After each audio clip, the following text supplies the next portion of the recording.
Okay, now looking at a bit more detail of the idea of classic liberalism. We looked at the historical origins of classic liberalism, and we looked at how they fed into the modern views of politicians such as Margaret Thatcher, very much alive in terms of the ideas, if not herself.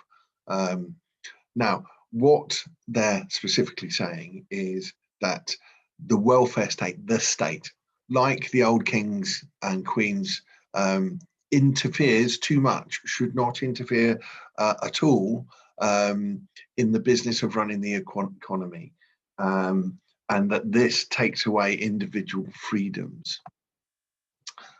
What they're talking about, and this probably gives you an indication of the kind of people that we are when we're talking about the people who are behind free market ideas, is they point that out that it's unfair that if you should be able to have parents who are rich enough to send you to private school, why should they also contribute for others to go have a state education?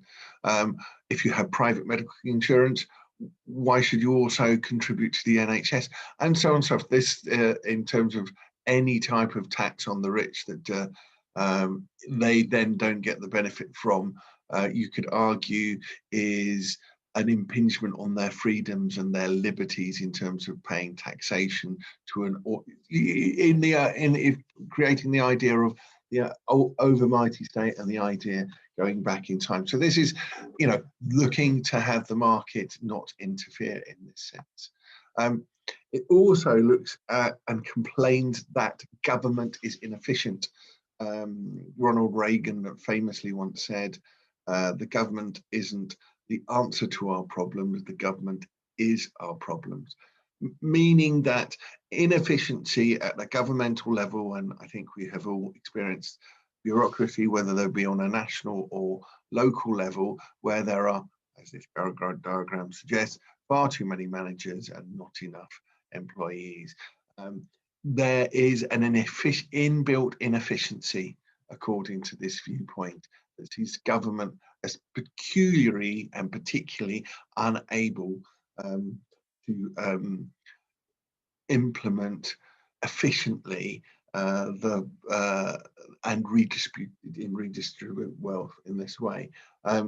Also points to the fact that politicians and planners decide what clients need rather than letting market forces, i.e. the consumer choice, drive where resource should be put for in this way.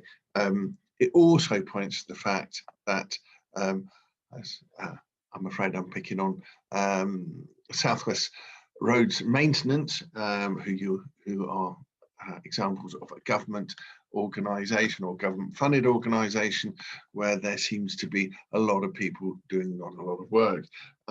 This is the idea, forgive me if anyone here is working for South West Roads Maintenance, that the state services are inefficient and inflexible because people are on an hourly rate and not paid by the customer but by central government. They don't meet those needs in a direct sense, and that those spending our money in local and national government are less concerned with efficiency or value for money in terms of what they do. And because there is a lack of competition, the state isn't responsive to individual needs, meaning that if the state rather than the consumer drives what should be produced and where, what we have is a lack of response to that consumerist need.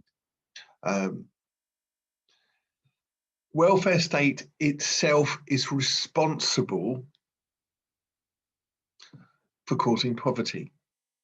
This seems like an odd thing to say, that giving people benefits causes, but just think of this thing. Think, going back to Malthus and the traditions in this way. It is the idea, like on Fools and Horses, that if you give people money, what they'll do is use that money and decide not to work. And it breeds a culture or an attitude that says only fools and horses work.